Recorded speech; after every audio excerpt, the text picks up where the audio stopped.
परंतु व्यक्तिगत कोणाच्यावरती आरोप प्रत्यारोप करणं राजकारणात उचित नसतं.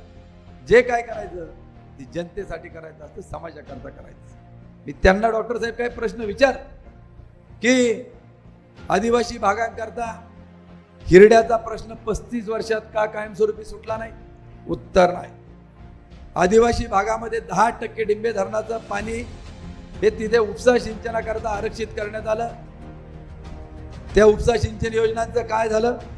उत्तर नाही. हॉस्पिटलच्या इमारती झाल्या.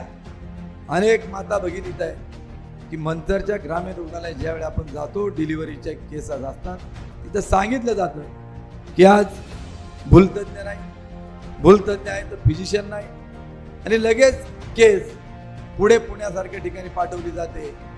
मग तुम्ही डॉक्टर्स या ग्रामीण रुग्णालयामध्ये कधी उपलब्ध करून देणार? हा आमचा प्रश्न आहे. आज मंचरला एसटी स्टँड काय दुरावस्था आहे. गोडेगावला तालुक्याचं ठिकाण आहे एसटी स्टँड. नारायणगावचं एसटी स्टँड सरस का आपलं मंचर घोडेगावचं सरस?